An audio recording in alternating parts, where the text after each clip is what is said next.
langsung. Ya kita arahkan aja dia masuk ke transaksi Shopee, walaupun nanti next belanjanya dia mau langsung datang ke kantor gitu, karena nanti resikonya adalah kita terdetek oleh Shopee bahwa kita melakukan transaksi di luar Shopee seperti itu. Biasanya kalau kita melakukan pelanggaran ini, kita akan kena 2 poin. Nah, pengen tahu apa aja yang boleh dan tidak boleh, itu banyak banget teman-teman. Bisa dibaca di shopee-seller.co.id/ed. Nah, ini semua teman-teman bisa pelajarin ya, bisa pelajari di situ. Tapi ya bentuknya teks, kadang kita nggak suka baca ya, enaknya belajar bareng gitu kan. Apa-apa sambil belajar bareng, nanti coba teman-teman sambil baca sendiri apa yang boleh dan apa yang tidak boleh. Oke, pertama kali yang teman-teman harus siapkan adalah apa? Apakah tokonya, apakah toko, atau harus punya alat dan sebagainya. Nah, saya sarankan dan kami sarankan teman-teman sebelum buat toko di Shopee, teman-teman harus buat gambarnya dulu, harus buat kontennya dulu. Kenapa? Balik lagi ke tadi ini, kalau teman-teman tidak punya konten, terus pasti teman-teman masih bingung mau fotonya apa, memasukkan apa yang harus dimasukkan ke fotonya teman-teman. Akhirnya kalau biasanya bingung itu nanti tahu-tahu boring, terus screenshot dari satu toko diunggah ke tokonya teman-teman, maka teman-teman akan dianggap sebagai mengupload produk duplikat atau produk spam. Nah, baik lagi ke sini, makanya ini saya jelaskan dulu sebelum teman-teman memulai. Otomatis solusi kita adalah seperti ini, harus menyiapkan foto kontennya dulu yang versinya teman-teman banget. Ya, siapkan dulu semua kontennya, siapkan dulu semua fotonya. Nah, saya sudah share biasanya foto produk single yang bisa ditempel untuk bisa kita nantinya. Seperti itu. Atau kalau teman-teman pengen gabung, saya punya grup namanya Nusantara, itu biasanya saya pasang foto produk terus informasi seputar online. Nah gitu. Jadi siapkan dulu foto kontennya. Jangan tiba-tiba buka toko terus ambil produk asal gitu kan. Nah, karena apa? Karena ketika kita jual di Shopee, senjata kita adalah foto produk. Foto produk ini yang jadi senjata kita untuk biar konsumen itu ngerasa bahwa oke, aku mau beli produk ini karena produk ini cocok sama aku gitu. Karena informasinya sesuai dengan apa yang aku butuhkan. Gitu. Buat foto kontennya. Nah, saran saya sebenarnya foto konten itu bebas ya, selera masing-masing. Tapi saran saya buat tema konten satu tipe, tujuannya yang nggak capek sih, biar dan seragam.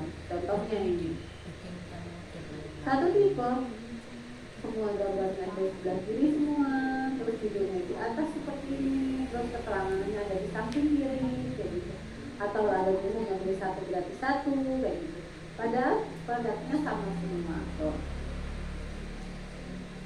Selanjutnya, gunakan foto real nyata dan mohon tidak mengunggah konten vulgar atau fotografi pada foto maupun caption postingan.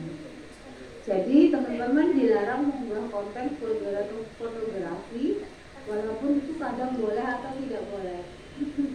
Karena apa?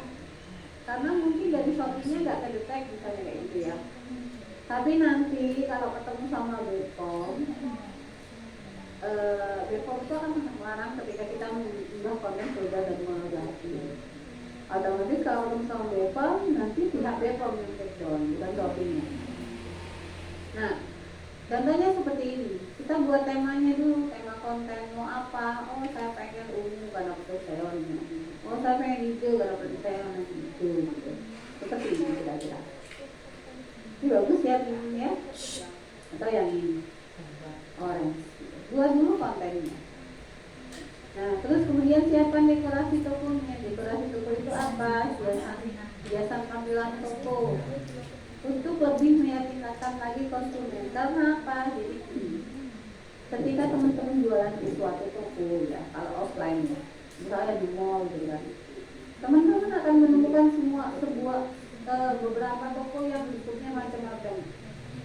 Ada yang bentuknya full kaca, ada yang ada apa bendera-benderanya, ada yang dia di awal toko ngasih balon gitu, ada yang di awal toko ngasih banner. Nah, itu adalah tujuan mereka untuk menarik pengunjung. Nah, sama dengan kalau kita punya toko di Shopee atau di marketplace lain. Ya kita dekor, ya kita hias. Jadi kita bisa menarik konsumen sebaik mungkin dan memberikan informasi sebaik mungkin agar konsumen merasa yakin ke toko kita. Oh iya, oh banyak nih informasi yang bisa aku dapatkan seperti itu. Nah, ini contohnya, misalnya teman-teman memberikan contoh kemasan produk Naturindo kayak gitu. Nah, setelah itu ini adalah cara menambahkan dekorasi toko. Oke, step yang harus dilakukan adalah yang pertama, ini yang harus teman-teman lakukan dan tidak boleh diloncati. Yang pertama, teman-teman harus siapkan kontennya dulu. Jadi saya rasa ini, setelah saya jelaskan hari ini, teman-teman memulai untuk membuat konten dulu tidak apa-apa. Jadi teman buat konten seluruhnya, disiapkan berapa produk, gitu. Mau 100 produk boleh, oke. Siapkan. Setelah selesai baru nanti masuk ke nomor 2. Teman-teman menyiapkan dekorasi toko. Terus nomor 3, riset kata kunci. Nah, ini saya nggak bisa jelaskan hari ini karena ini akan detail sekali. Maka saya jelaskan minggu depan ya. Yang penting minggu ini teman-teman tugasnya adalah buat konten, sama buat dekorasi toko. Semuanya full. Nah, nanti hari ini saya akan jelaskan 2 materi. Terus keempat baru teman-teman buka toko. Di step keempat sudah riset kata kunci. Nomor 5 baru teman-teman input produk. Setelah input produk adalah yang harus dilakukan yaitu optimasi toko. Optimasi toko itu juga banyak banget dan materinya juga sangat banyak sekali. Gak bisa saya menjelaskan langsung sehari gitu, gak bisa karena banyak banget materinya. Selanjutnya iklan tuh terakhir teman-teman ya. Iklan terakhir karena urusannya pakai uang. Semakin besar uang teman-teman akan semakin banyak juga yang teman-teman bisa dapatkan. Makanya itu harus terakhir. Cuman kalau beriklan dulu tanpa optimasi yang warna itu sangat sayang sekali, jadi namanya bontos. Seperti itu. Nah, ini yang step yang harus teman-teman siapkan. Yang pertama, siapkan konten. Oke, lanjut. Optimasi apa yang bisa dilakukan? Nah, itu berhubungan dengan poin ke-6 tadi ya. Setting promosi sesuai SOP dan kode etik Naturindo. Terus gunakan foto yang berbeda. Buat variasi produk juga bisa. Menggunakan SEO pada Shopee. SEO adalah Search Engine Optimization. Nah, ini saya terangkan nanti di riset kata kunci.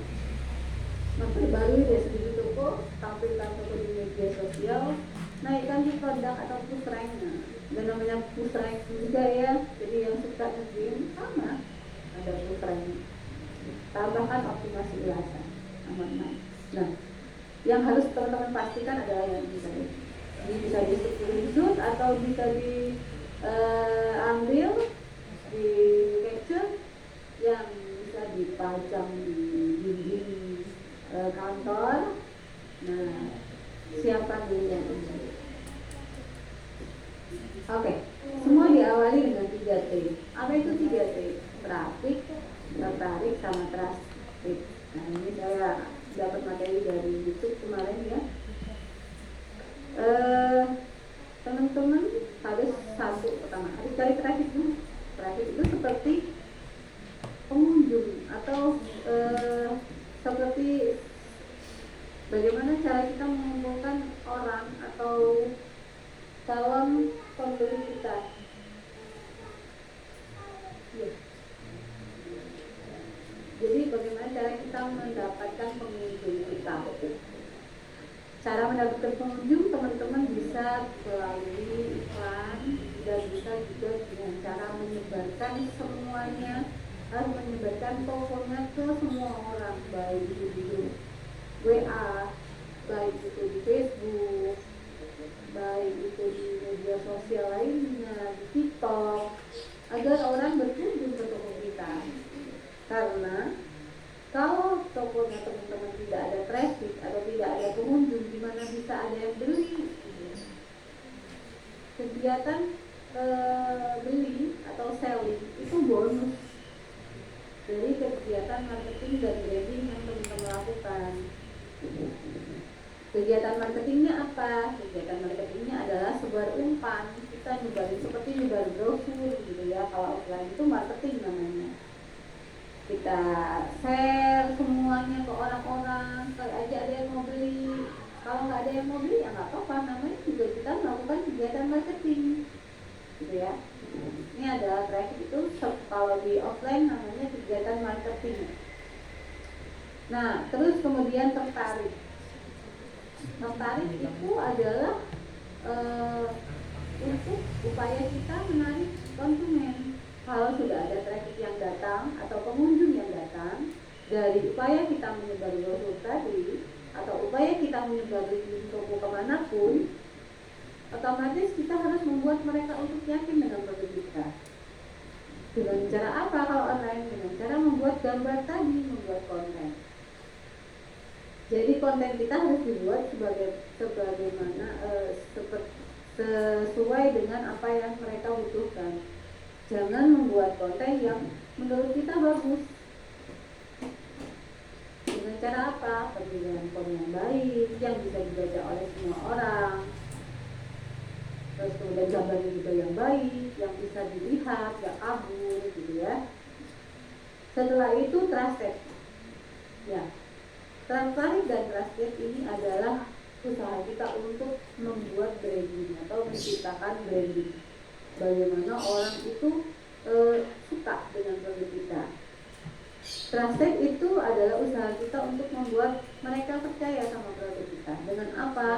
Dengan ulasan, misalnya ada ulasan yang kelihatan kayaknya toko ini meyakinkan karena udah ada yang sembuh, produk herbal ya, karena semua produk itu ada orang akan sangat cari testimoninya, baik itu fashion, baik itu makanan, baik itu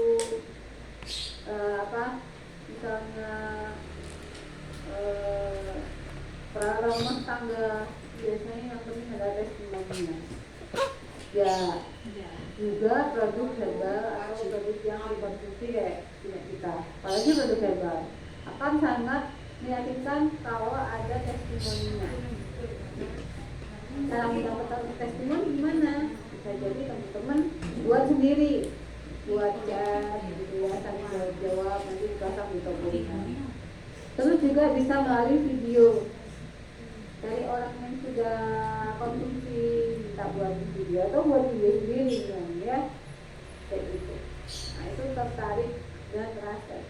Kalau teman-teman hanya sampai di grafik aja, tertarik sama trustednya nggak ada, ya orang cuma berkunjung aja tapi nggak akan check out karena nggak merasa yakin sama produk kita. Nah kalau di traffic sama tertarik aja, ya orang bakal berkunjung dan suka, tapi dia nggak check out. Tapi kalau tiga-tiganya ini terpenuhi, maka bisa jadi hasil yang teman-teman inginkan, yaitu selling, itu akan segera didapatkan. Seperti ini. Saya lihat teman-teman ya, ini teman-teman saya yang di Jogja butuh jawaban.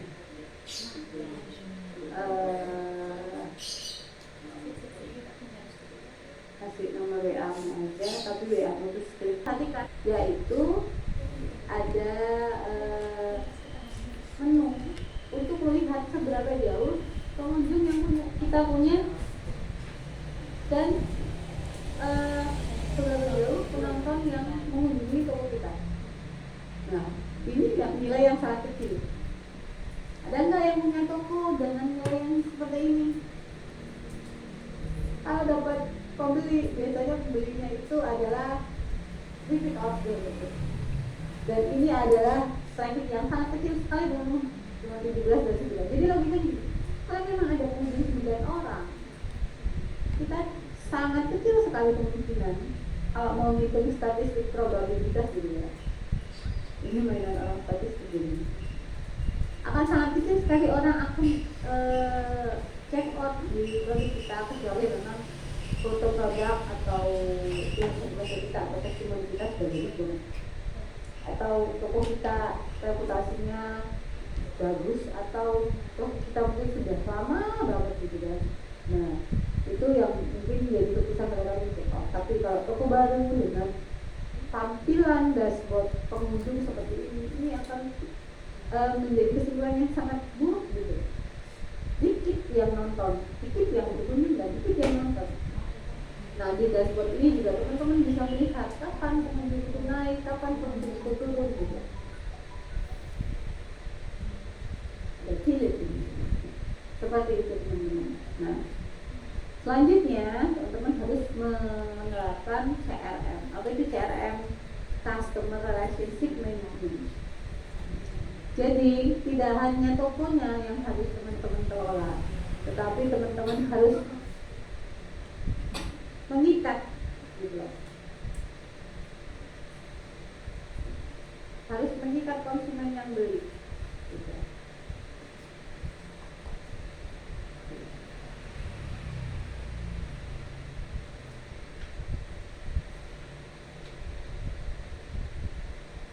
Nah,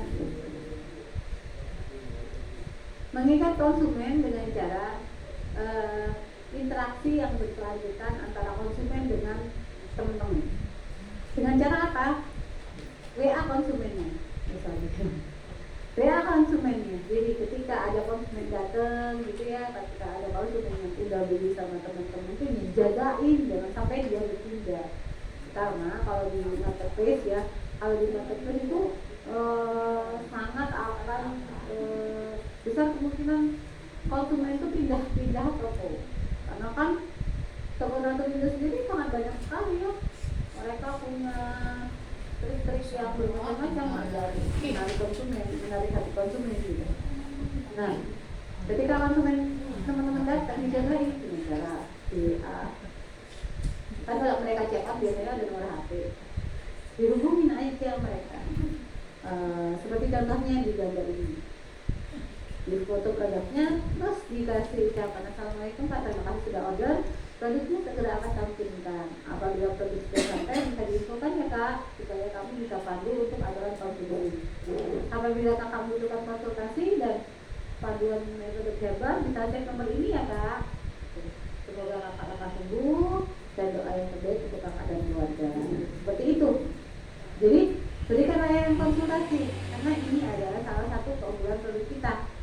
Karena kalau sebenarnya layanan Naturindo yang sangat berbeda dengan perusahaan lain itu adalah memberikan konsultasi kesehatan.